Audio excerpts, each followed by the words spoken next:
La confession ne commence pas devant le prêtre. Elle commence quand l'homme ose se regarder en vérité. Beaucoup disent « Je ne fais pas de grands péchés », mais la confession ne regarde pas seulement les fautes visibles. Elle regarde la manière dont nous vivons. La vraie question n'est donc pas seulement « Qu'ai-je fait de mal ?» La vraie question est « Comment ai-je vécu devant Dieu et devant les autres ?» Ai-je aimé en vérité? Ou ai-je jugé intérieurement? Ai-je pardonné? Ou ai-je gardé de la rancune? Ai-je prié avec le cœur? Ou ai-je repoussé Dieu à plus tard? La confusion intérieure naît souvent de là.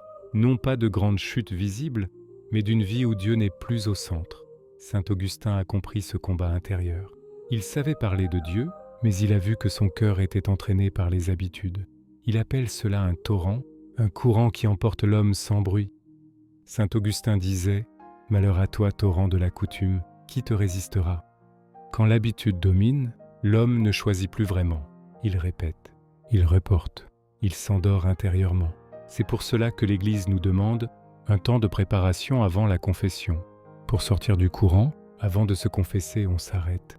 On se met devant Dieu, dans le silence, sans excuse. On ne cherche pas à se défendre, on cherche la vérité.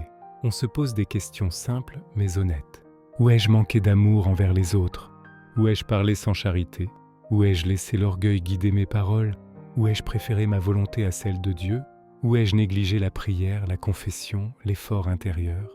Pour éclairer cette conscience, l'Église nous donne une aide sûre et ancienne, le psaume 50. Ce psaume ne condamne pas, il ouvre le cœur. Crée en moi un cœur pur, ô Dieu, renouvelle en moi un esprit ferme. On prie ce psaume lentement. On laisse chaque parole descendre. On ne se décourage pas, on ne se cache pas. Alors ce qui était confus devient plus clair. On voit mieux ce qui doit être dit. On voit mieux ce qui doit être confié. Ensuite seulement, on va vers le prêtre, non pour se justifier, mais pour demander la guérison. Le prêtre n'est pas un juge, il est témoin de la repentance. Il prie avec l'Église et il annonce le pardon que Dieu donne. La confession n'est pas une humiliation, elle est une libération. Elle coupe le courant. Elle remet de l'ordre dans le cœur. Je pense que nous devrions tous nous demander, avant chaque confession, ai-je vraiment pris le temps de regarder ma vie devant Dieu, ou suis-je venu sans préparation, sans vérité, sans silence? Car plus la préparation est sincère, plus la confession devient une guérison. Maintenant, regarde l'icône et prions ensemble.